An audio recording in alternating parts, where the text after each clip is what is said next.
जय हिंद दोस्तों, आप सभी का स्वागत है। आज हम लोग सर्कल पढ़ने वाले हैं, ठीक है। तो सर्कल में कुछ प्रॉपर्टीज होते हैं सर्कल्स के। सर्कल गोला ही होता है, जानते ही हो। हम गोला के नहीं है, इसी गोला के हैं, वही वाला। तो एंगल प्रॉपर्टीज तीन होता है इसके। सबसे पहला प्रॉपर्टीज होता है ये वाला, जिसमें ये कहता है, मान लो एक आर्क है जिसका नाम AC हम लोग दे दिए। तो आर्क AC ने क्या किया है, एक एंगल बनाया है एक पॉइंट में। मान लो इस पॉइंट का नाम हम लोग P दे दिए, ठीक। तो इस पॉइंट पे मान लो इसने 25 डिग्री का बनाया।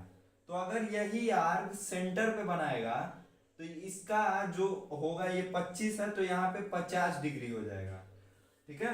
इस प्रॉपर्टीज को कहते हैं angle subtended by arc at any point, sorry, angle subtended by arc at centre is double the angle subtended by arc at any point. किसी भी पॉइंट पे अगर वो बनाता है, ठीक है, तो वहां पे अगर मान लो वो बनाता है 25 डिग्री, तो सेंटर पे जब बनाएगा तो उसका डबल हो जाएगा, ठीक। पहला प्रॉपर्टी।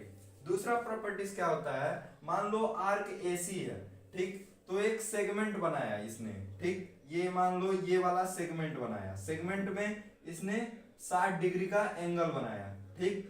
तो अगर यहाँ पे 60 डिग्री बना हुआ है तो भाई सेम आर्क से अगर दूसरे जगह पे सेगमेंट बनेगा तो इसको भी हम लोग 60 डिग्री लिख देंगे। इसको कहा जाता है एंगल इन सेम सेगमेंट, ठीक है। तीसरा प्रॉपर्टीज क्या होता है, मान लो एक सर्कल है, ठीक। सर्कल के डायमीटर, डायमीटर जो सेंटर से होके पास होता है, ये मान लो O हमारा सेंटर है, तो डायमीटर है। डायमीटर के दोनों कॉर्नर से अगर मान लो हम लोग एक थी बनाते हैं, एक सेगमेंट बनाते हैं, ठीक है। तो उस सेगमेंट में जो एंगल बनेगा वो हमेशा 90 डिग्री यानी कि राइट एंगल होगा, कहीं पे भी बने, ठीक है। ये भी 90 होगा, ठीक। तो इसको कहते हैं angle in semi circle, angle in semi circle, ठीक है। तो वो 90 डिग्री होगा। दूसरे जो प्रॉपर्टीज होते हैं उनको साइक्लिक प्रॉपर्टीज कहते हैं। देखो, एक क्वाड्रिलेटरल क्या होता है, ये मान लो क्वाड्रिलेटरल में 4 कॉर्नर्स होते हैं, इसमें मान लो 4 कॉर्नर्स हैं, तो ये क्वाड्रिलेटरल है।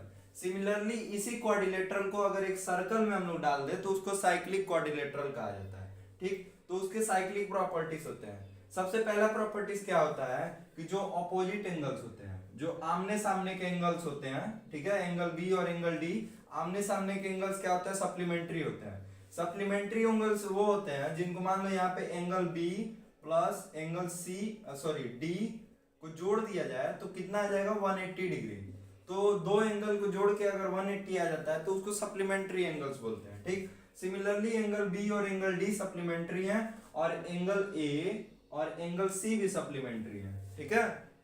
ये तुम्हारा पहला साइक्लिक प्रॉपर्टीज होता है कि ऑपोजिट एंगल्स आर सप्लीमेंट्री, ठीक। दूसरा जो प्रॉपर्टीज होता है, मान लो यहाँ पे एक साइक्लिक क्वाड्रिलेटरल है, ठीक। इसके एक कॉर्नर को हम लोग थोड़ा सा बाहर लेके गए, ठीक। यहाँ पे एक एंगल बनेगा।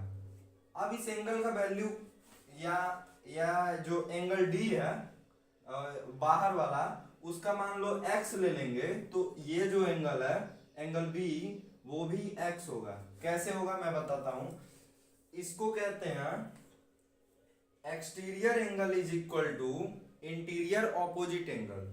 एंगल डी का ऑपोजिट एंगल बी था, ठीक। तो एंगल डी का जो एक्सटीरियर एंगल बनेगा वो एंगल बी के बराबर होगा, ठीक। ये तुम्हारा दूसरा साइक्लिक क्वाड्रिलेटरल का प्रॉपर्टीज होता है। अब जो तीसरा कैटेगरी का प्रॉपर्टीज होते हैं वो होते हैं टेंजेंट और सेकंड प्रॉपर्टीज। तो सबसे पहले जान लो कि टेंजेंट होता क्या है। मान लो एक सर्कल है, ठीक।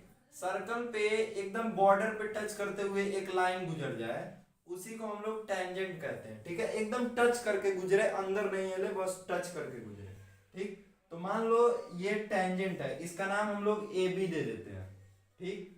ए बी एक टेंजेंट है और वो पॉइंट पी पे क्या कर रहा है, सर्कल को टच कर रहा है, ठीक। तो यहाँ पे ओपी जो रेडियस बनेगा और जो हम लोगों का टेंजेंट है वो क्या होगा, परपेंडिकुलर होगा। परपेंडिकुलर वो होता है, मान लो अगर ये है, अगर ये परपेंडिकुलर है तो 90 डिग्री बनेगा, तो उसको परपेंडिकुलर कहा जाता है। सिमिलरली रेडियस और जो टेंजेंट होता है वो परपेंडिकुलर होता है एक दूसरे के।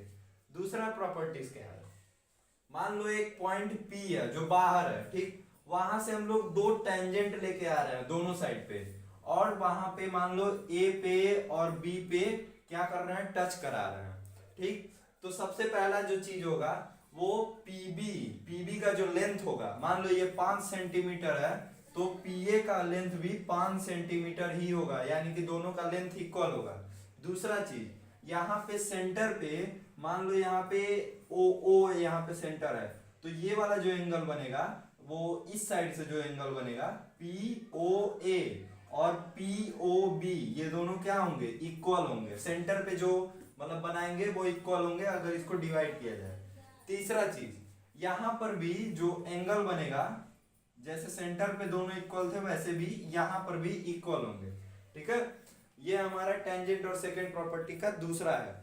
तीसरा क्या है, मान लो एक टेंजेंट है, इसका नाम हम लोग ए बी दे देते हैं, ठीक। ए बी एक टेंजेंट है, और एक कॉर्ड है। कॉर्ड क्या होता है, अंदर होता है, कॉर्ड अंदर होता है, सर्कल के अंदर एक हिस्सा कवर करता है, ठीक। तो कॉर्ड हम लोग सी डी दे देते हैं, सी डी हम लोगों का कॉर्ड है। अब इसको सी डी को हम लोग बाहर तक खींचते हैं, इसको बाहर लेके आते हैं, बाहर लेके आए, यहां पे ये क्या किया, इंटरसेक्ट कर दिया, इंटरसेक्ट कर दिया। इस पॉइंट को हम लोग नाम दे देते हैं P दे देते हैं, ठीक। तो प्रॉपर्टी क्या है कि जो क्या प्रॉपर्टी था भाई,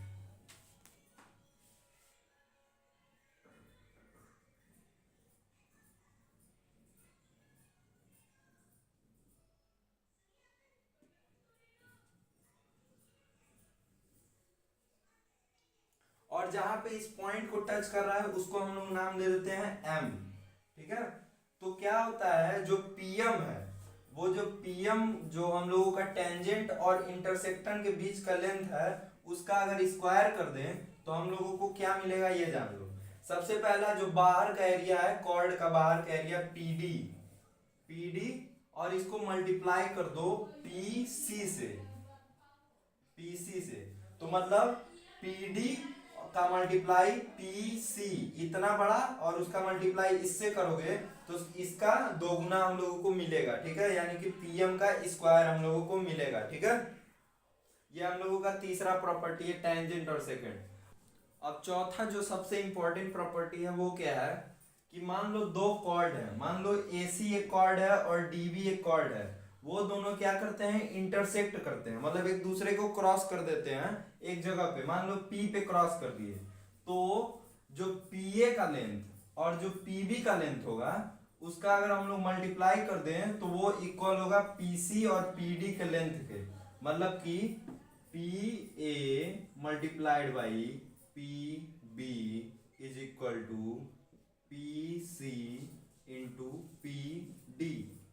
ये हम लोगों का निकल के आता है एक और प्रॉपर्टी, ये बहुत इंपॉर्टेंट है, मतलब कि PA और PB का लेंथ अगर मल्टीप्लाई कर दे तो PC और PD का लेंथ उसके बराबर आ जाएगा, ठीक। सिमिलरली अगर बाहर भी कर देते हैं, मान लो AD एक कॉर्ड है और CB एक कॉर्ड है, और ये बाहर जाके P पे क्या करते हैं, इंटरसेक्ट कर देते हैं, मतलब कि एक दूसरे को क्रॉस कर देते हैं, या ऐसे कर सकते हैं हम लोग, ठीक है।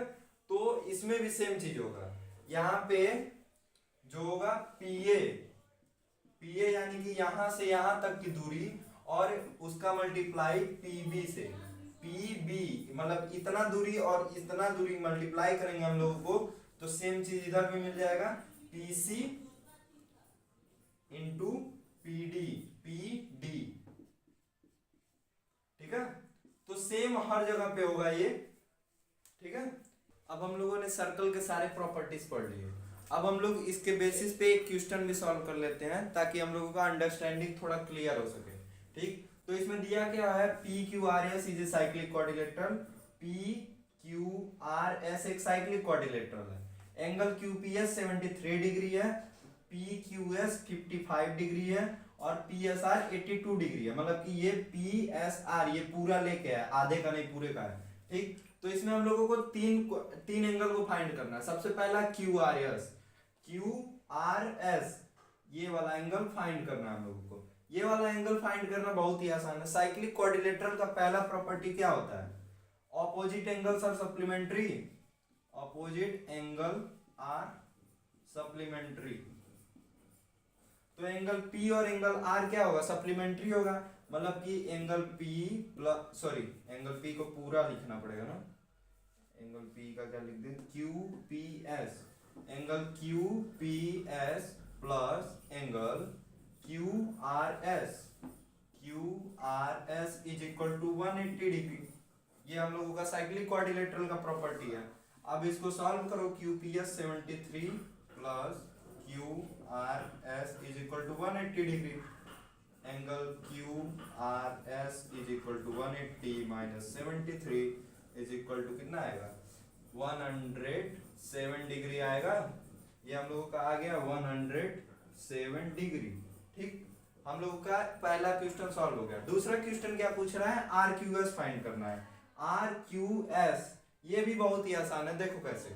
एंगल Q और एंगल S क्या होंगे, सप्लीमेंट्री होंगे। सप्लीमेंट्री एंगल फिर से यहां पे फाइंड करो। सेकंड क्वेश्चन, एंगल Q और angle S, angle Q plus angle S is equal to 180 degree. ठीक, तो एंगल Q का पूरा वैल्यू फाइंड करेंगे सबसे पहले हम लोग। तो angle Q is equal to 180 minus S का वैल्यू कितना है, 82 है, तो 98 डिग्री आएगा। तो एंगल Q मतलब कि इस पूरे का कितना है, 98 डिग्री है। अब इसका बस फाइंड करने के लिए हम लोग क्या करेंगे, 98 में से 55 घटा देंगे। 55 5 8 3 4 43 डिग्री हम लोगों का निकल गया, ये वाला 43 डिग्री हम लोगों का इसका वैल्यू आ जाएगा। ये 107 डिग्री, ये 43 डिग्री, और ये PRQ यानी कि PRQ मतलब कि इसका एक कंस्ट्रक्शन करना पड़ेगा हम लोगों को ऐसे। ठीक, तो हम लोगों को ये वाला फाइंड करना है, PRQ को फाइंड करना है। सबसे पहले हम लोग क्या करेंगे, ये दिख रहा है तुमको PQ, एक आर्क दिख रहा है, आर्क PQ तुमको दिख रहा है यहाँ पे, और यहाँ से PSQ एक सेगमेंट दिख रहा है, और इसको भी देखो, ये भी इसी का एक सेगमेंट है। मतलब कि ये वाला जो एंगल होगा, ये मान लो x होगा, तो ये भी एंगल, ये वाला जो एंगल होगा वो भी x होगा। ठीक, तो सबसे पहले इसको फाइंड कर लेते हैं हम लोग। तो इसको कैसे फाइंड करेंगे, हाँ देखो, ये एक मतलब ट्राइंगल है, तो 73 plus 55 plus x is equal to 180। 73 plus 55 plus x is equal to 180। ठीक, तो अब x का वैल्यू फाइंड कर लेते हैं, 180 माइनस 73 प्लस 55, सॉरी माइनस 55, तो क्या आ जाएगा, 180 माइनस 8 7 15 158 62 22 डिग्री आ जाएगा। इसका वैल्यू हम लोगों को मिला 22 डिग्री, तो इसका वैल्यू क्या होगा, 22 डिग्री होगा, क्योंकि यहाँ angle in same segment property का हम लोग यूज कर लिए। ठीक है, तो ऐसे ही मतलब प्रॉपर्टीज का यूज करके तुम लोग फाइंड कर सकते हो हर एक एंगल को। ठीक,